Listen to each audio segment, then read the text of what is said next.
There is a person who will pay for every decision you make today. You have never met this person. You have never spoken to them. You have never seen their face. And here is the terrifying part. Your brain does not believe this person exists. Not metaphorically, not poetically, scientifically. Inside your skull right now, there is a specific neural network that activates whenever you think about other people. Strangers on the street, characters in movies, people you have never met and will never meet. And when neuroscientists put people inside fMRI machines and asked them to think about themselves in 10 years, something shocking happened. The exact same stranger network lit up. Your brain treats future you like a complete stranger, someone it has no obligation to protect, someone whose suffering it cannot feel, someone it is perfectly willing to betray for a quick reward right now. This is not a character flaw. This is not laziness. This is not weakness.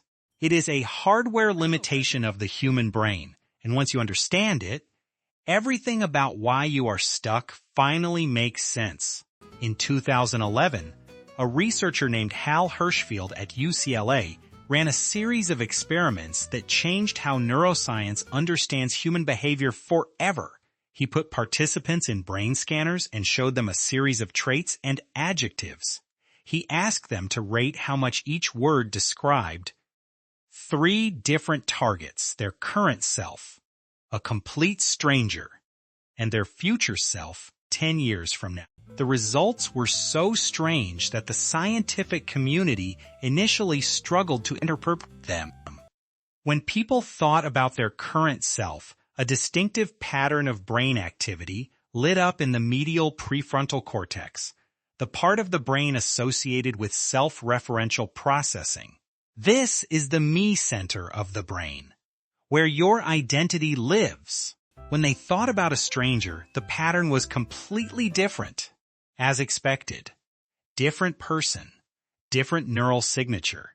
But when they thought about their future self 10 years from now, the pattern was almost identical to the stranger pattern.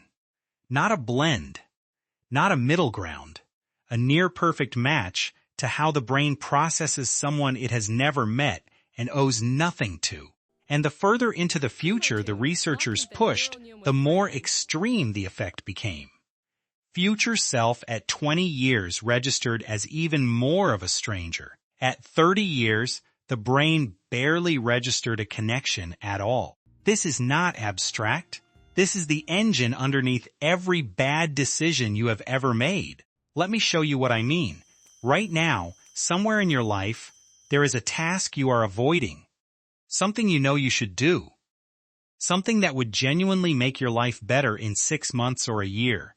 A skill to learn, a difficult conversation to have, a habit to build, money to save. You are not avoiding it because it is hard. You have done hard things before. You are avoiding it because the person who benefits from that effort is future you. And your brain, as far as it is concerned, is being asked to sacrifice comfort and energy for a total stranger.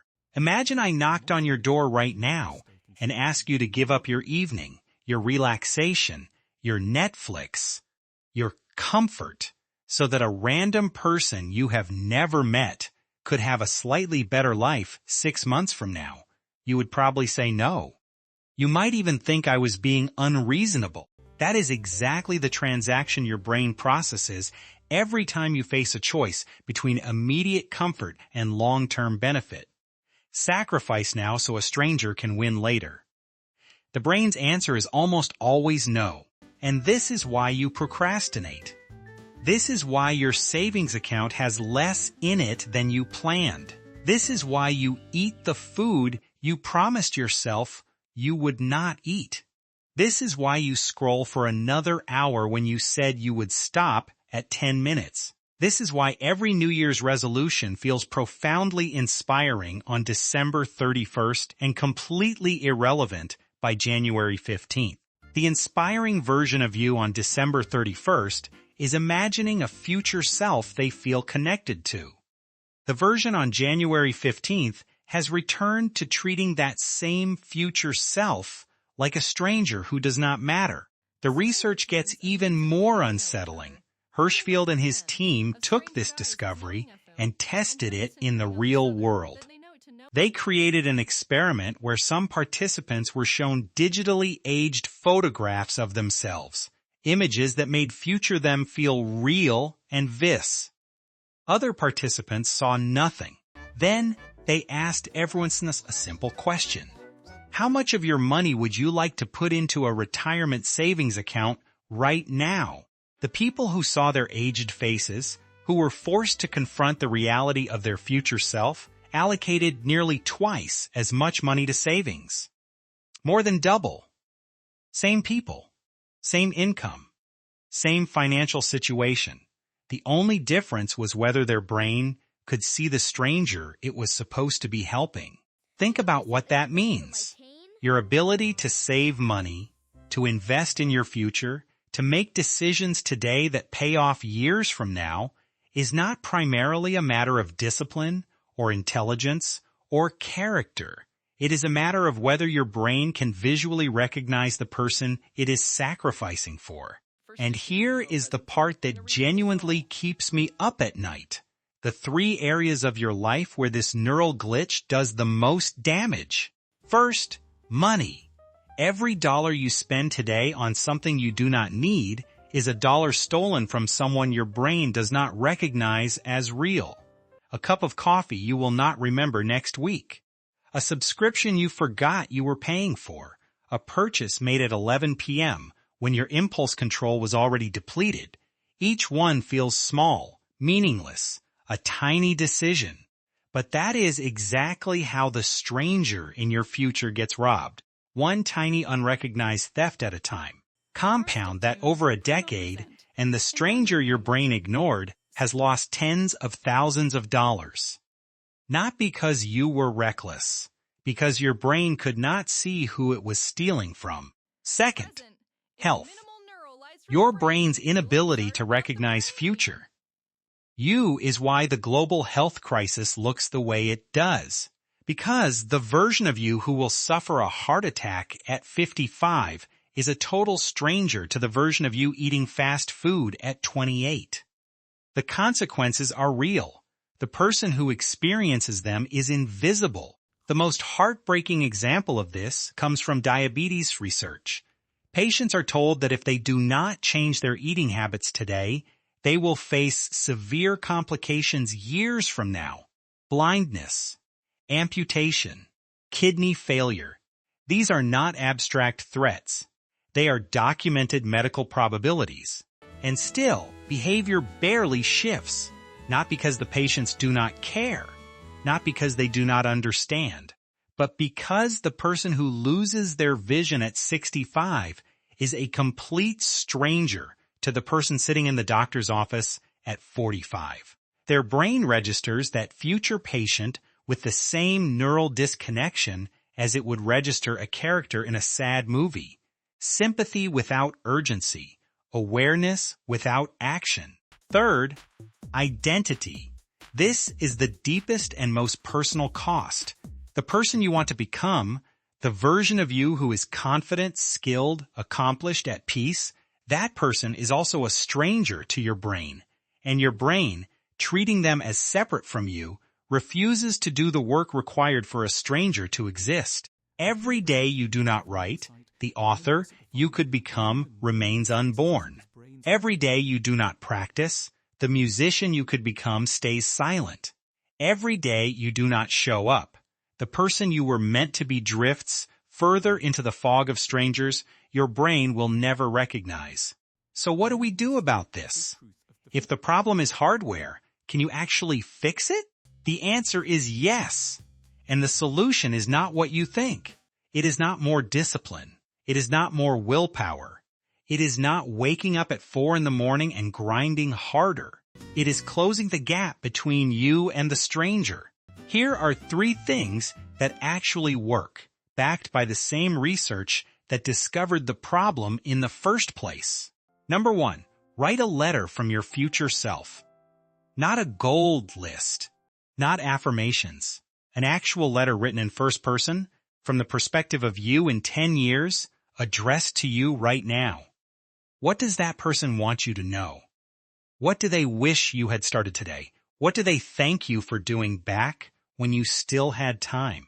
When researchers had people do this exercise, the neural gap between present self and future self measurably shrank. The brain began to recognize the stranger. Just a little. Enough to shift behavior. Number 2. Make the stranger visible. Hershfield's aged photograph experiment was not a gimmick. It worked because the human brain evolved to care about faces it can see, not abstractions it cannot process. You do not need Hollywood aging technology. You need to make future you feel real. Put a note on your bathroom mirror that says, "This is for her.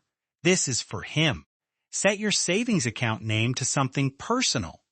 Your future home, your future freedom, your future kid's security. Give the stranger a name. Give them a face in your mind. Force your brain to acknowledge that they exist. Number 3. This is the most important one. Shrink the distance. The reason your brain treats future you as a stranger is because the gap between now and then feels impossibly vast. 10 years is an eternity to a brain that evolved to worry about the next 10 minutes. So stop thinking about 10 years. Start thinking about tomorrow morning. Do not ask whether future you will be grateful in a decade. Ask whether tomorrow you will be grateful when they wake up. Did today you leave the kitchen clean? Did today you go to bed on time? Did today you do one small thing that makes tomorrow easier? Tomorrow you is not a stranger. Tomorrow you is someone you know intimately. Tomorrow you has your face and your name and your problems.